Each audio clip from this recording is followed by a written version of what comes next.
Okay,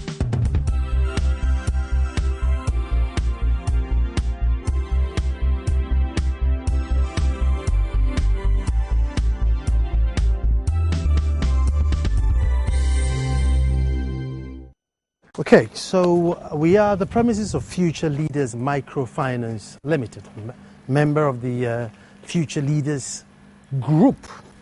I'm here to talk to Emmanuel Dei Tumi. Now, this guy is a talkative. We've all seen him in his sharp suit, bow tie, very eloquent, indeed very inspiring. And I'm here to interview him. What can I ask him? He's supposed to interview me. He's the guy who has all the answers. He has everything. So as I've done, I've come here with no questions, nothing. I'm just going to sit down, and my first question to him is going to be, what gets you angry? Whatever he says from there, that's how my interview is going to go. But I know it's going to be interesting. My name is Nanan Sakwao, and this is PM Express Personality Profile.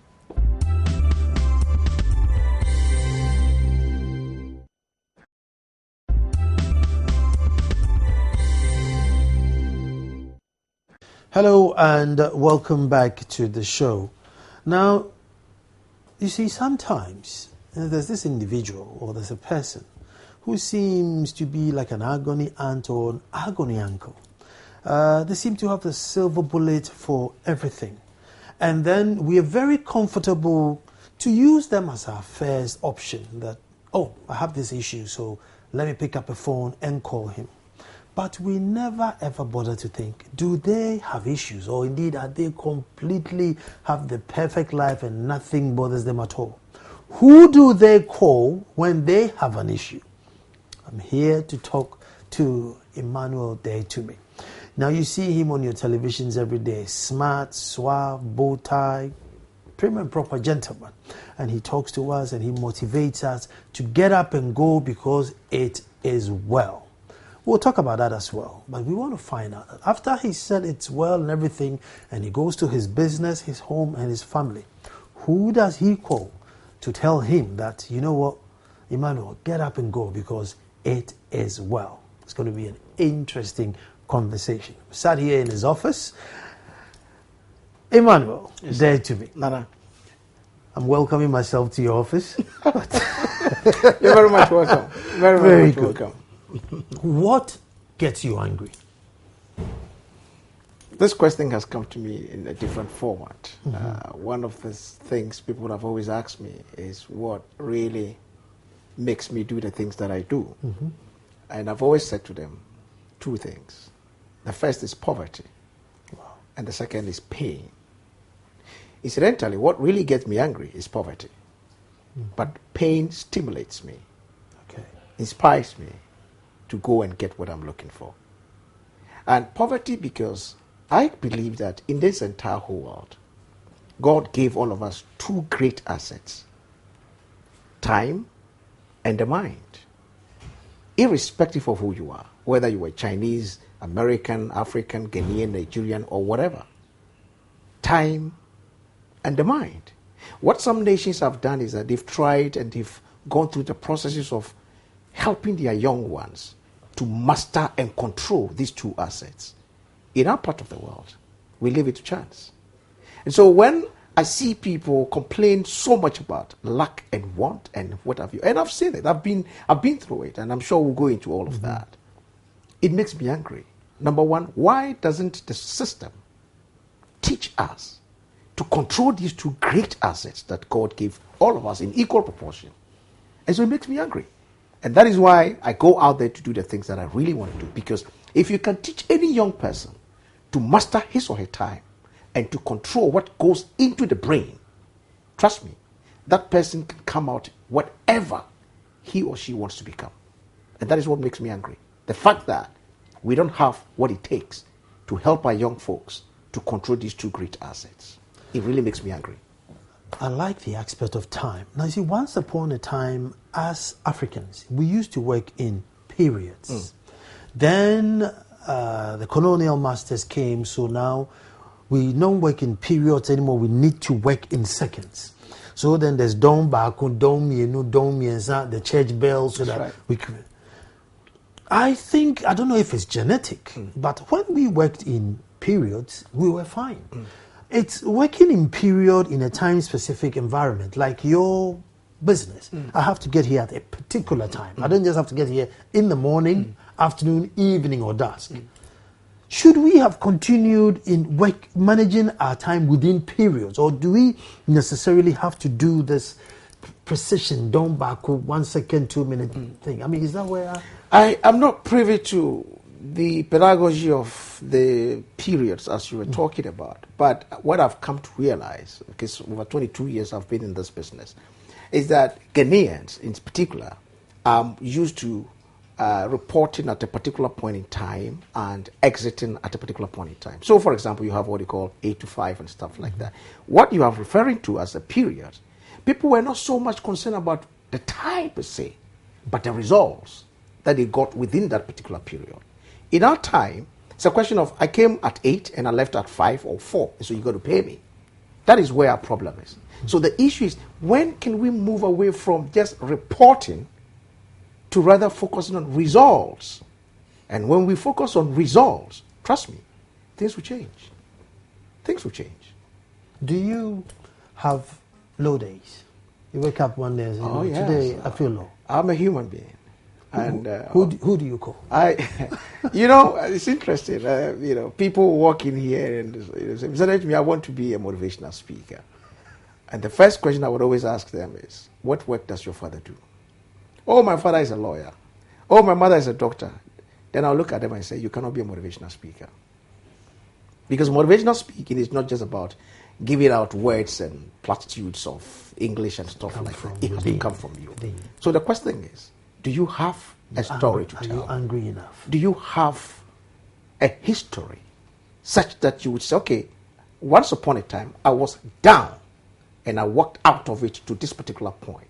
So I'm going to share that example, that processes, the lessons that I picked up from the process with other people. Because you see, what you have to understand is that in life, and it's interesting the question you asked me, we all fall. Like somebody told me only yesterday, everybody has a vice. We all fall. But you see, Nana, the falling is not a problem. But what you pick up from the ground is what gives you the confidence, the courage, which we like call it, the platform to stand on. So yes, I have low moments. But anytime it gets like it's going to, all hell is broken loose on me, I call on God. That's number one. Number two, I have been blessed with a very wonderful woman as a wife who would always look at me and say, Kobina, it shall be well. It shall be well. Because, this is a woman that I met for several years. Dated her for 9 years. We were married for 22 years. And she knows where I've come from. She knows the right buttons to press. She knows those days that I couldn't even buy underwears to wear. And, a man like me would walk with only trousers, and the things would be knocking left and right here and there, And so when she tells you that it shall be well, I trust her and I believe her. So yes.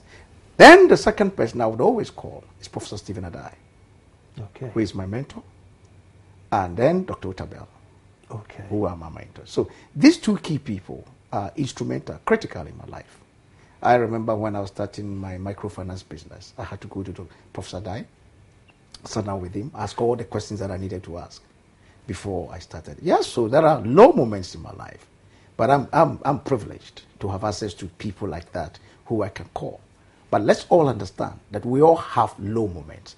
It doesn't matter who you are. There'll be low moments. And I have a lot of it. If you have employees and that you have to pay every month and you live in an economy such as ours, you have low moments. You have low moments. Let's go to childhood. Let's go back. Sure. How rosy?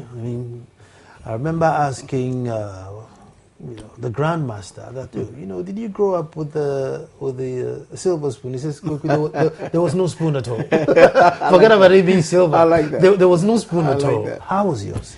Mine, I would not even. Was there a spoon? I would not even talk about where. I didn't even hear the word spoon. Forget about you even mean there. But this question has been posed to me several times, and so it almost gets the story a bit, if you like, there's some sort of lethargy, because when you have said it over and over and over. But I had a very, very, very, very, very, if you like, call it very low upbringing. I never saw my dad. Should I even use the word dad? Because dad has a connotation of rich family stuff.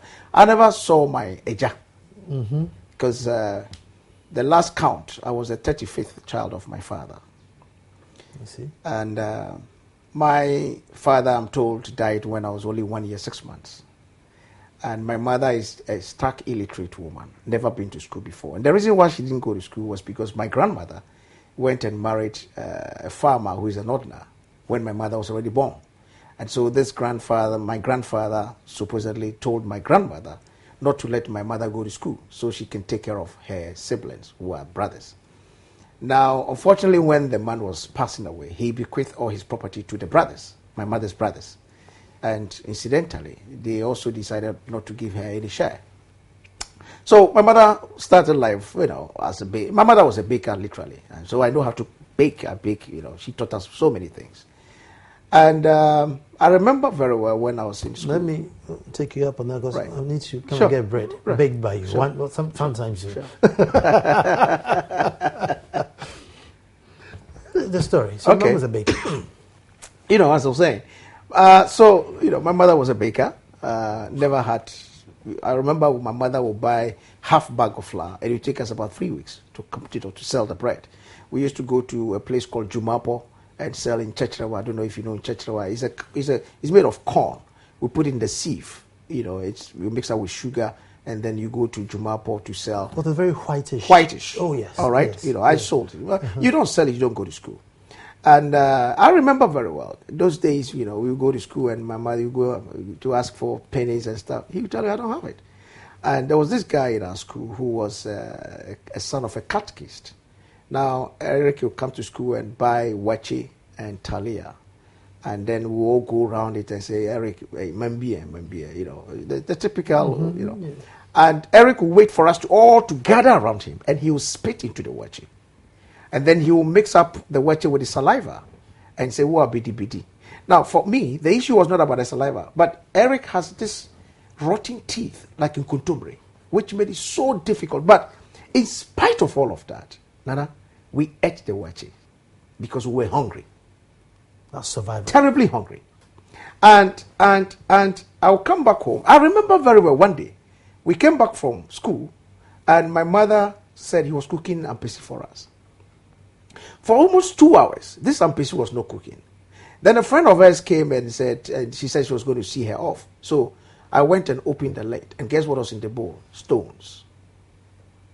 Apparently, I think, we came around about 4 o'clock. So her view was, if there was no food and she couldn't tell us, she should pretend.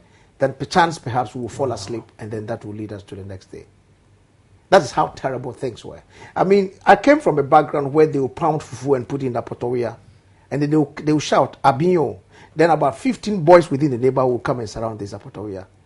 And if you cut the first one and you swallow, that's the end. So some of us, what we did was, we cut the first one, use your thumb to chalk it in your palm, so you can go a second blow. So after the second blow, you release it, and then if there's little soup, you use it, and then that's the kind of thing, Wow. I was a shusha boy for several years. In fact, in middle school, Form 1, I passed common entrance. There was no one to pay my fees. Form 2, I passed. Form 3, I passed. Form 4, I passed. There was no one to pay my fees. I stayed.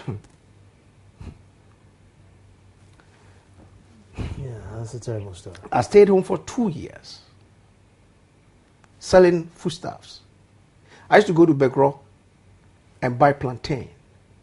I'll buy cassava, put them in the train and bring them to Accra to sell. On my way back, I'll buy trousers materials. In the evening, I'll buy kerosene in gallons and pour them in bottles and move from house to house to sell them. And then I sat for the common entrance again. I remember the very day I passed common entrance. I went to my mother. My mother said to me, "Don't go and I'm saying this in tree. In other words, there's no money. So if you went to secondary school, you couldn't pay your fee. So why are you bothering yourself?" Wow. I bought my own blanket, bought my own bucket. I used to buy a tin of milk and throw it under my bed. When I say bed, let me explain it, because somebody would think, "Hey, if you were broke, how did you get a bed?" Right. I'm talking about a wooden thing that you put mat on it. All right? Now, I bought all these things. I was left with cloth. My mother literally had to go and cry on a friend of hers who took me as a nephew, who gave me his cloth. And that's what I used to go to secondary school, Form 1. That's how difficult life was from the beginning. But the rest is history.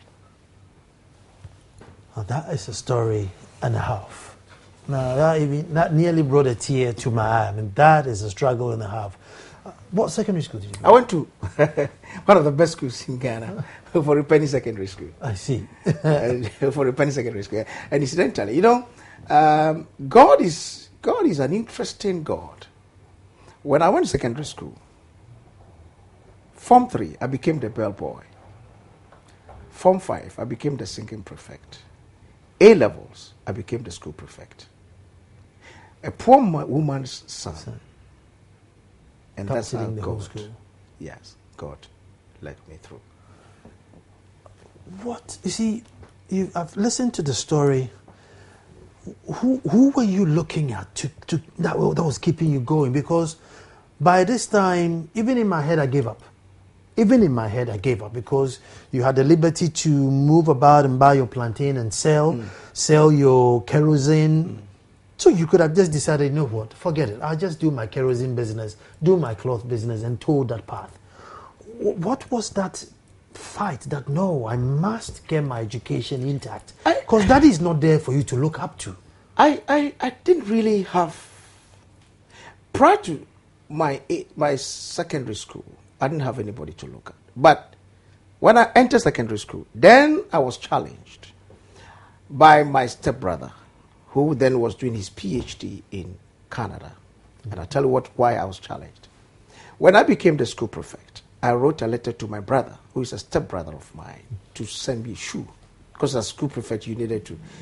My brother wrote back to tell me, my stepbrother wrote back to tell me he was doing his PhD, so he couldn't buy me a shoe. 6 months later, the same brother of mine came back and built a house. And for me, that was the wake-up call. It shook me. And it rather energized me and made me realize that if it was going to be, it was going to be up to me. Yeah. So I needed to take my destiny into my hands. So plus and minus, there have been a lot of things that have motivated me. But that was sort of like the turning. The turning. Because for me, when you come from an Akan family, we're supposed to be all together. Mm-hmm. And then when something of that sort happens, it's like a thunderbolt that makes you say, oh, really? But this your reaction or response to that issue can either be negative or positive. I looked at it from a positive side. And I said to myself, I've got to buy my own shoe. And if I have to buy my own shoe, I got to go out there and get it. That is amazing. That is amazing. So we leave secondary school, and I'm sure you did not want to be a motivational speaker. Not at all. Not at all. What was your beeline? I have had the privilege of motivating and inspiring people, and sometimes what I say to people is that some of us literally found ourselves in what we are doing by accident, by default, I must say. I wanted to be a nurse. Okay. And the reason why I wanted to be a nurse was that I was told when we were growing up that if you were a nurse and you happen to have traveled outside, you make a lot of money. I'll tell you this. I was so angry to make so much money to turn my family's destiny around because I saw my mother cry. Listen, I was doing my A-levels when they came to tell me my mother has been sacked from the compound house, the family house that she was living in. And when I came back, my mother had slept by the oven overnight. And that, for me, was something else. All right? So I said to myself, I needed to do something. So I was going to do nursing. And then I went to university. By the way, if you want to know how I got to Lagos, it's another story. I was doing A-level as school prefect. Everybody had registered to write the exam. I had not registered. I didn't have the money. So my headmaster calls me to his office and he said, listen, you are the school prefect. If you don't register, there's no way you can go to university. Now, how was I going to pay the money? Because my mother didn't have it. Well, the last vacation of the school, I went and stayed at Bunso. And I was preparing banku and soup to sell at what they call the Cocoa Research Institute in Bunso, which has now become a university. I was selling banku and soup there. And that's how I made money to come and register. So you make the banku yourself? Prepared it myself, carried it myself to the place and sold it. Came back, registered, sat for the exam, went to Legon, became the SRC president at the University of Ghana. Wow. Wow. You have a story. Well, you have a story. Have you written a book yet? I've done 9 books. In fact, my latest books are on the table waiting. I've got a full container coming from China. The first title is Success is More Than Luck. Mm-hmm. The second title is Your Talent Creates Your World. And I intend to put that book in the hands of every young man or woman in this country. Is the Ghana education supportive? No. Do they understand? No. I've done about 9. My first book I wrote was What I Wish I Knew Before the Age of 20. Just a small book like that. And my second book was Unraveling the Secrets to Wealth Creation, Why the Rich Get Richer and the Poor Poorer. My third book was Tales of Great Achievers. Then I wrote Excellence is a Choice. Then I wrote How to Increase Your Income as an Employee.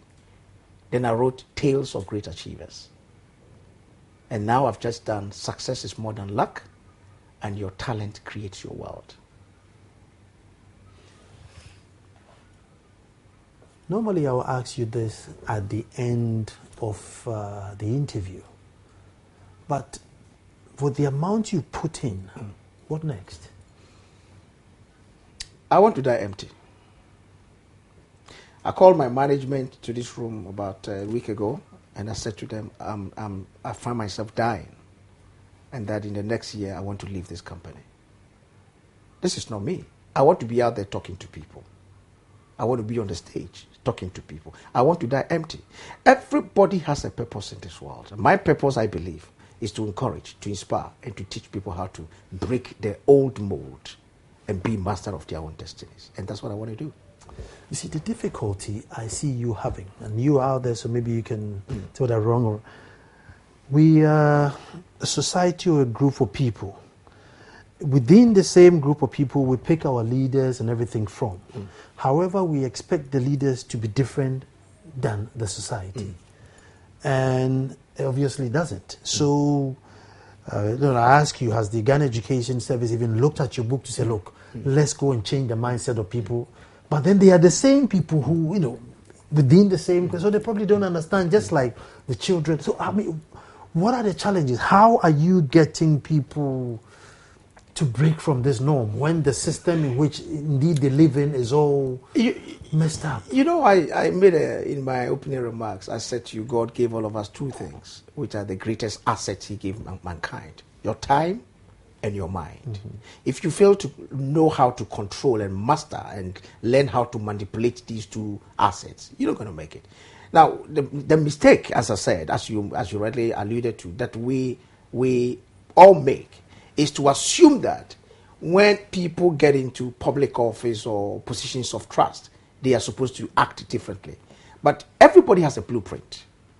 It is the same blueprint you have that you carry into whatever position that you are going. So if the person has not even appreciated the value of the mind and what can go into the mind to therefore transform the particular individual, you don't expect anybody who goes into the public office to do otherwise. And that's where the problem is. And I'm saying that, and that is where my motivation is coming from. Until we go back to the classrooms and begin to change the thinking pattern of our youngsters, the problem you and I are confronted with would continue to persist because it will not change by itself. I think it's Albert Einstein who said that the problems we created with the level of understanding can never be solved with the same level of thinking. We got to until you change the thinking pattern, you can never change the results. And that is why I want to go out there and talk to young people and help them to change the way they think so that they can change their destinies. Because that's the only way we can change this country. The same question, but I just extend a little bit. You talk to the youngsters, you change them, and I believe in that mind revolution that has to happen. But then they go back into the broader system, which does not support even your thinking. Sure. So where do you go from there? We got to push. We got to keep pushing. I mean, you come here in this company, and I can tell you about 40% of the people who work with me in all my companies are people who have gone through my programs when they were in school. Most of them. The people come here to do attachment. I have about 4 people doing attachment here. And this morning one came and I asked him specifically at the morning devotion. I said, why did you choose this company? And he said, when I was a student, you came to talk to us in secondary school. Some saying at the university. So I'm saying that let's keep going. Change is quite difficult. It doesn't come overnight. It took China several years to be where they are. The difference is that they had a vision. They had a long-term goal that they were working at. On our side, when it comes to Africa, and particularly in Ghana, we don't have it. So everybody is doing what they think is right, So, but collectively, until we have more like a corporate vision for the country, these problems are going to happen, are going to persist. But that notwithstanding, if we focus on the young people and try to help them to think globally and not just domesticate their thinking, I'm sure little by little we can effect some level of change. But there's a great deal of hope out there. I can be honest with you. There are a lot of young people. Yes, we are seeing all the negatives, but trust me. I mean, I have a meeting right after here. All young people, we're going to be talking about ICT and stuff like that. And I'm telling you, people are doing wonderful things, except that the media doesn't cover those things. But wonderful things are going on. Wonderful things are going on. I'm going to take a quick break here, and then I'm coming straight back. You know what I want to know?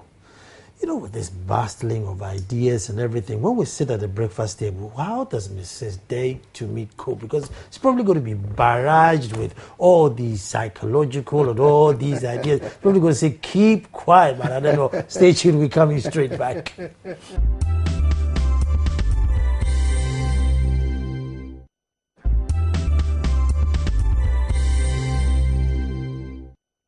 Hello and welcome back. As usual, this is Personality Profile. The one time where you get to ask questions that you normally wouldn't have asked. I mean, if I just come to this office, I'm going to ask you about, whether you had a wooden spoon or metal spoon, or even if there was a spoon at all. But this is just that one time where your guest will open up to you. And we've heard so much. But I just wanted to find out, what is it like to marry a man like this? I wish Mrs. Dei Tumi was here, but she's not here. So I'm going to ask Mr. Dei Tumi himself to tell me, what are you like at home? Are you a bit, the frustrating type or the annoying type? No. If you spoke to my wife would tell you that, she's going to be watching. So this man gives a lot out there, but when it comes to, he's like a baby. I don't talk at all. I see. I don't. I rather listen. I have 2 great girls and a wonderful son, and because they don't get to see me most of the time, when I get back home, my phone is off. I want to listen to them. So at home, I'm more like a teddy bear. Yeah, I mean, I just listen. With your kids, the traditional strict father or the liberal father? No, we play. In fact, I call my daughters honey, love, and stuff like that. We play and pay. We do stuff together. I mean, I carry them at my back. No. Well, they know when you cross the line, then you're out for it. But I do jogging with my son. We go to the gym together, and. Family unit. The reason I'm going family unit is because you talk a lot. In the first few weeks, taking time to speak to a lot of children, especially senior secondary school. And also a report that came out from the National Ghana Health Authority. The rate of abuse and our family unit's way of dealing with it hashed down. In your interactions, I don't know if you come across it or because of your level, they don't approach you with that issue. I do. I mean, young people come to me all the time and basic different questions. Some would want to know why they want to go this way. Their parents are insisting they should go that way and what have you. You need to go back to, our concept of family as it was in the traditional sense, and then the change that has swept over the continent of some time back. I think for most parents, we fail to appreciate these changes that have come across, that have come to us, in the sense that technology is playing a critical role even in I'm going to use the word, in the governance of our children. And when you're a parent and you don't appreciate what technology is doing to our kids, there's going to be that conflict. And largely, that is one of the reasons. The second reason why there's this sort of, if you like, animosity between parents and their kids and all of that is because parents largely and continuously are failing to spend a lot more time with our kids because of economic reasons. The mother leaves home 4:30, 5 o'clock, he's out there, the father is gone and all of that. And most parents would leave their kids as young as they are with house helps and what have you. So we don't get to know the children that we are bringing up. So by the time the child is about 10, 12 years old, he has certain habits and has formed certain blueprints that the parents are not privy to. Now, all of a sudden, these things begin to show up. Then the parents are now trying to correct them. it.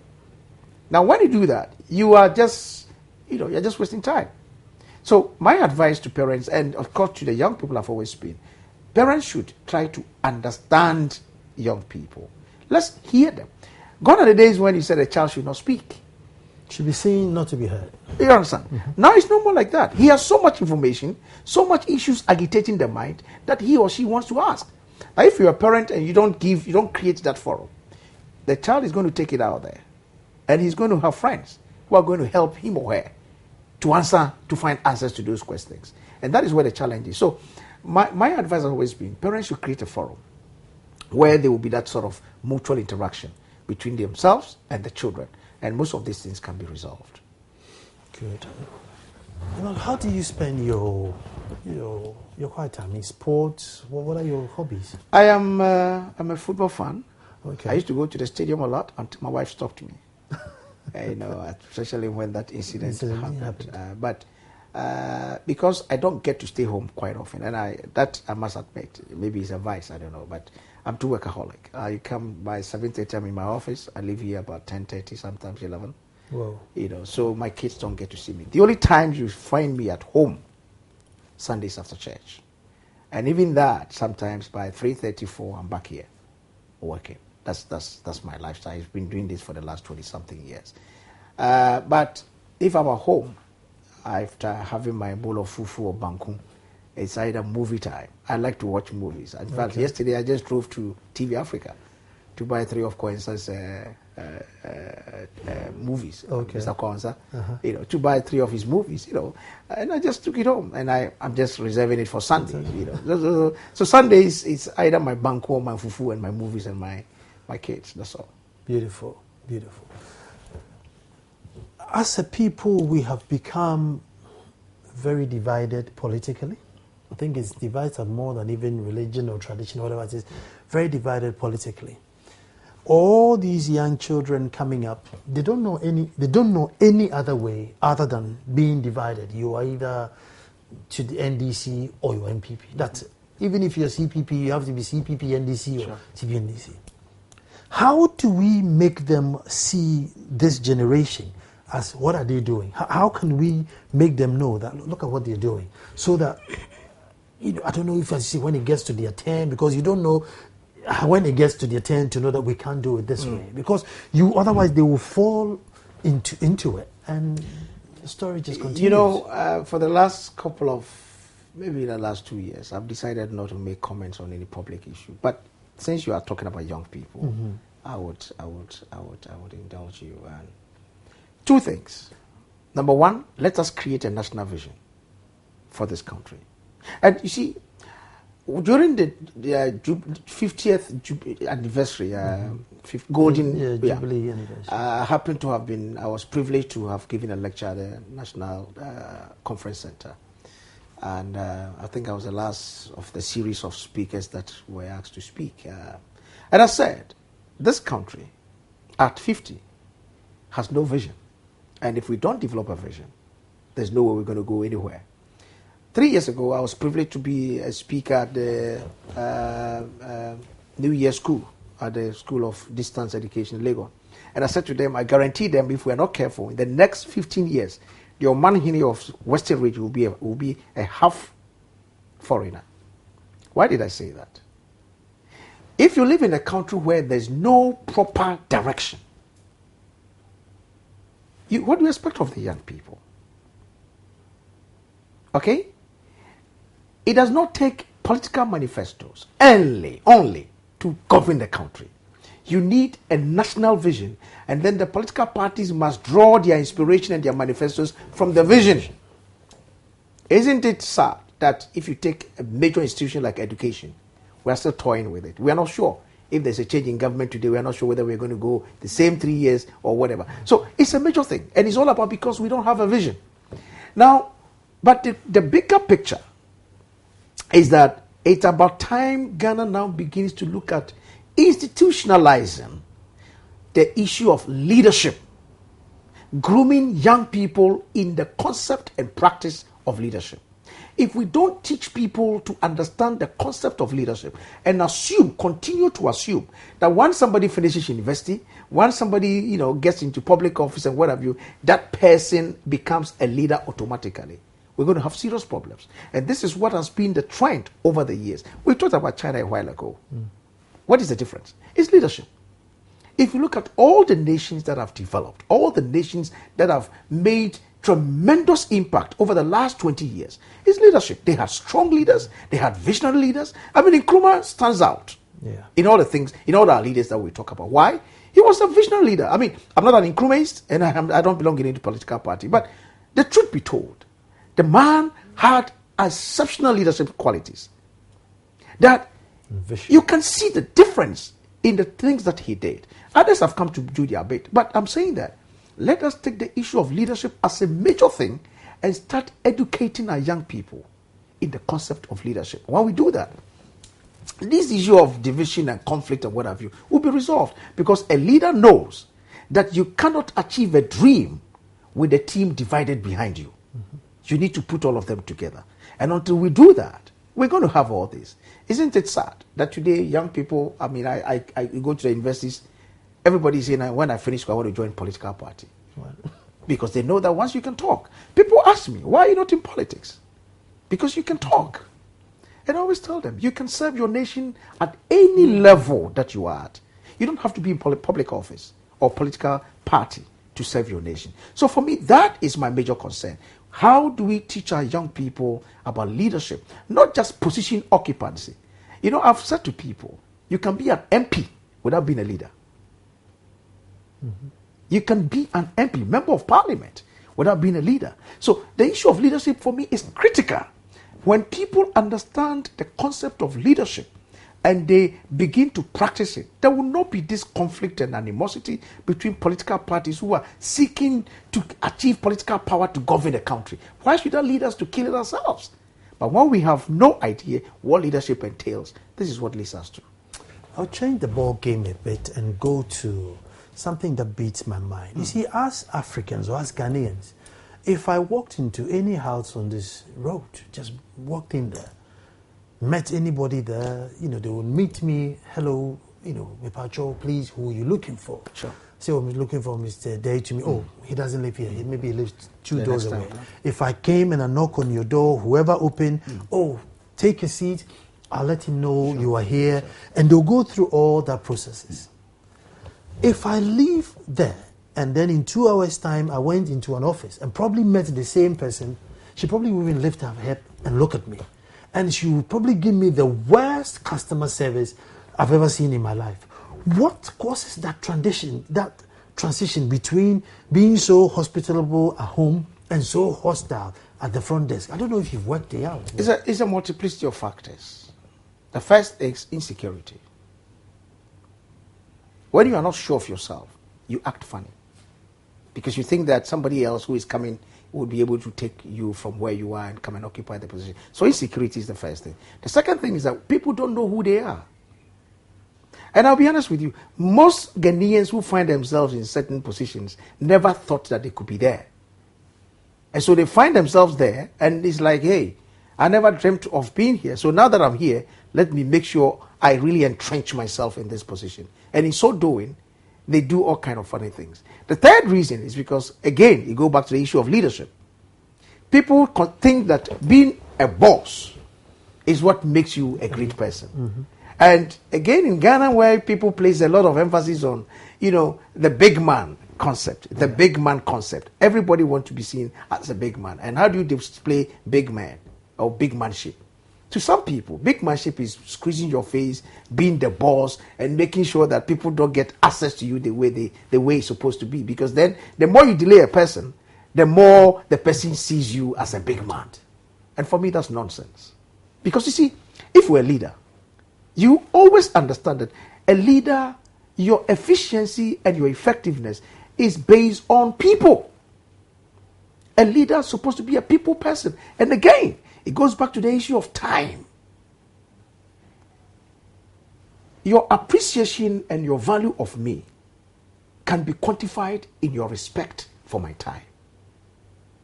So, if you came to see me, for example, and I kept you waiting, what it tells me is that, especially if you came on appointment, I've been to places where the person says, come at 9.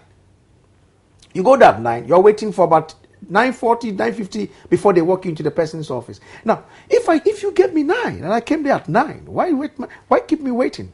But again, that big manship, and sometimes we create funny, aroma around us, thinking that is what is going to make us. But I'll tell you frankly that leaders are meek, leaders are very humble, and leaders appreciate the value of people. And your leadership is seen by the way you relate with people. So if I came to your house and you were nice to me, and you happen to be in a corporate environment, then all of a sudden your attitude and everything changes towards the same person that you dealt with. It clearly tells me you don't know who you are. And that your persona, your identity is contextualized. Depending on where you are, then you act funny. So in a sense, you have what a psychologist call you. You are schizophrenic. You have a dual personality. But a leader who knows who he is, that leader is predictable to some extent, because you can tell how he or she is going to react or respond to certain situations. Future leaders, microfinance. I mean, if I were to close my eye and guess, I would see future leaders education center, or future leaders school, future leaders university, not microfinance. Well, microfinance came in not as part of the strategy. It came in as, when you are growing, I'll be 50 next year.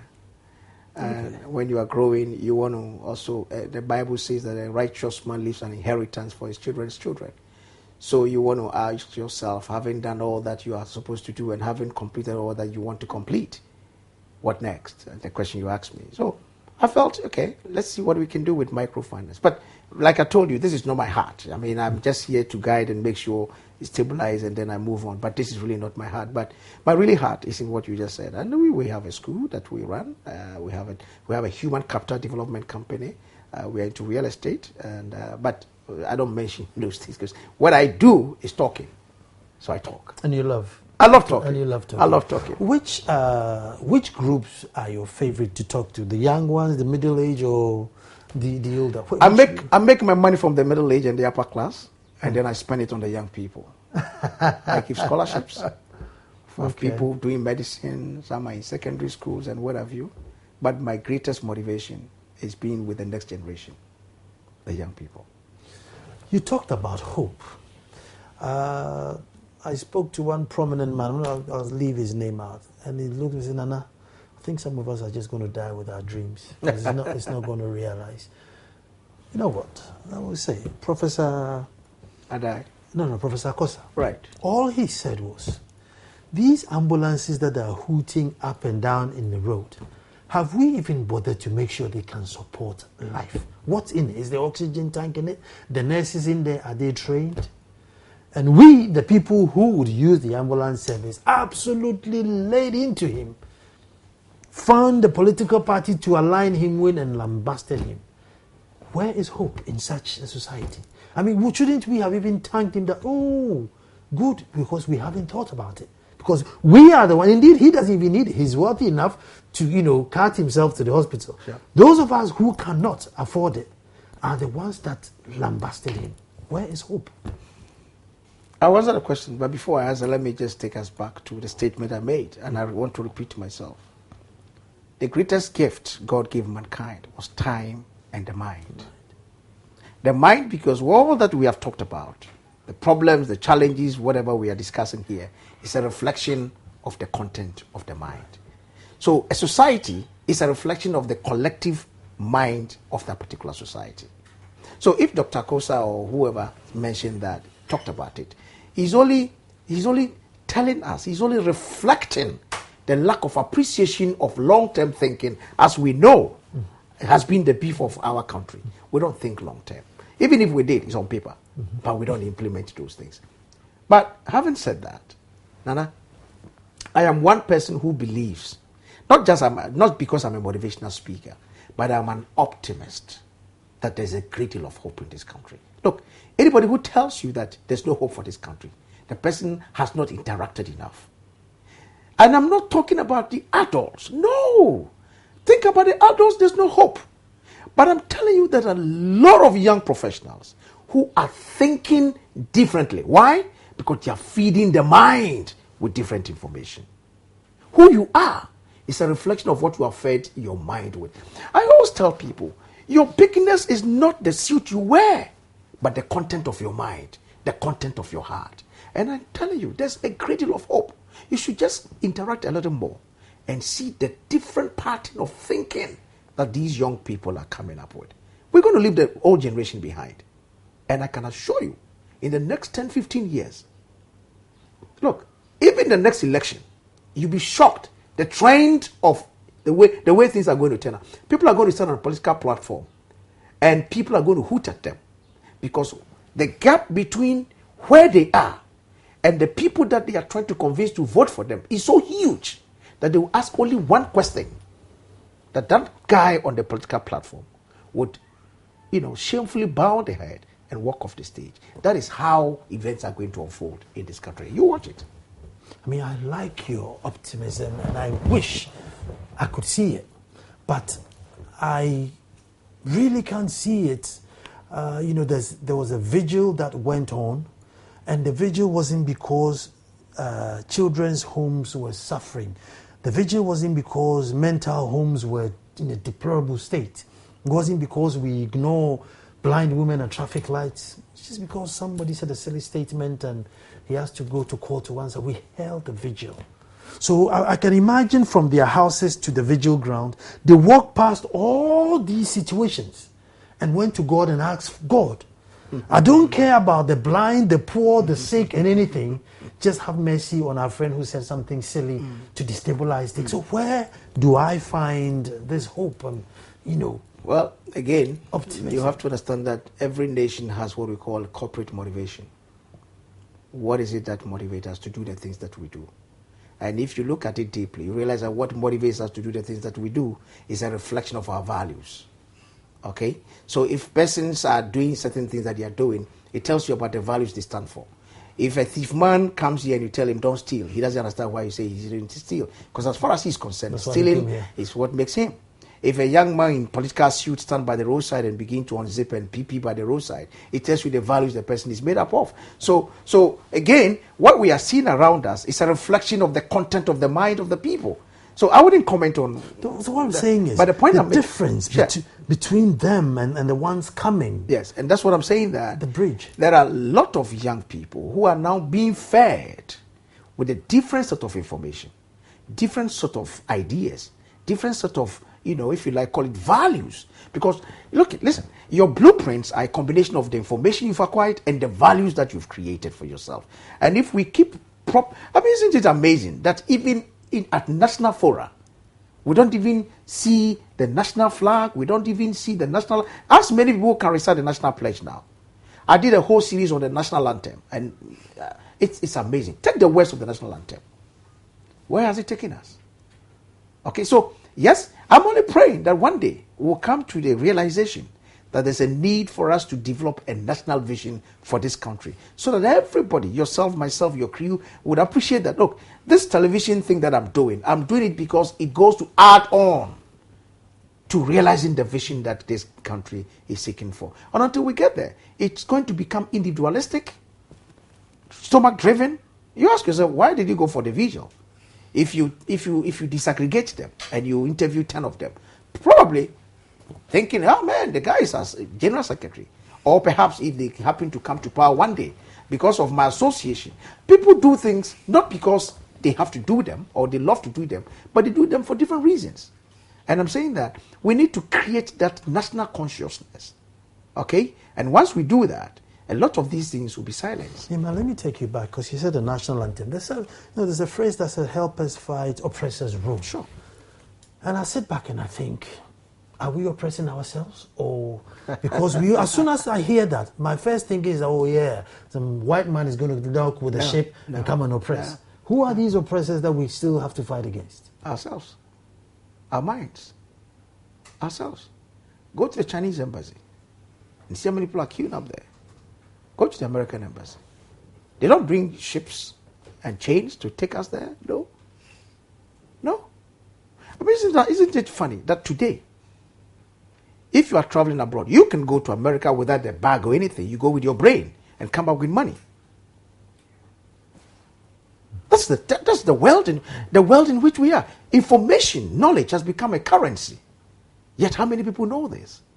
So, and again, like I keep saying, if you fail to appreciate these things and feed your mind with them, you are oppressing yourself. Because unlike the previous times when you say, if I don't know, I don't know. Now, what you don't know can hurt you so bad, either in business or even in your personal life.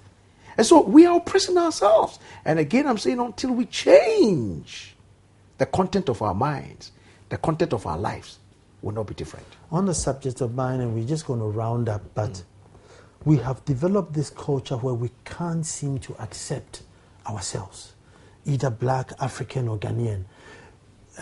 The business you do or the products you make, it's very difficult for us to accept. That's another danger which is looming. Sure. How do we go about that? Let's appreciate our self-worthiness. Let me appreciate myself. Let me appreciate you. When I appreciate myself and I appreciate you, then I know that which comes out of you. But this is a case where you've grown up eating Indomie, you've grown up eating fried rice, you're wearing Nike shoes, you're wearing, Armani trousers, you're wearing this, and in between all that, you need to appreciate Kente and Bore and Fonton From, but you are not being introduced to it. What do you find? Again, let's talk to our parents. Let's begin to teach our young people our culture. And I remember some time back, a friend of mine was sharing with me, because, siblings out there abroad, and they are typical Ashantis, and yet they can't speak one dialect in Ashanti. Now, so what are you talking about? You have a black man with a white mentality. Well, so that's the thing. Bounty bar. Let's begin to teach our kids, and I'm glad that you and Nana. The culture. Let's infuse it in our system. Let our young people appreciate the fact that, look, this is where you come from, and this is the things that we do. If you go to other places, look, they will do all manner of things, and yet they will never forget about their culture. But it goes back to the national consciousness. When the people know where they are going, they believe in whatever it takes to get there. But when the people do not know where they are going, everybody thinks that anything goes. So this issue of creating a national vision that would encapsulate all the necessary aspects, culture, training, mindset, and what have you, that will take us to that destination is so critical that if we keep on neglecting it and thinking that because we have a national constitution, that is what provides a vision for us, we haven't seen anything yet. That can lead us into a very serious problem. And I'm saying that the earlier we start to think about where do we want to get this country in the next 50 years, the better for all of us. And I mean what I'm saying. Mr. Dei Tumi, it has been insightful and intriguing, and I wish my show was 2 hours. I could sit here and listen to him all day. He has a story to tell, and he hasn't been selfish.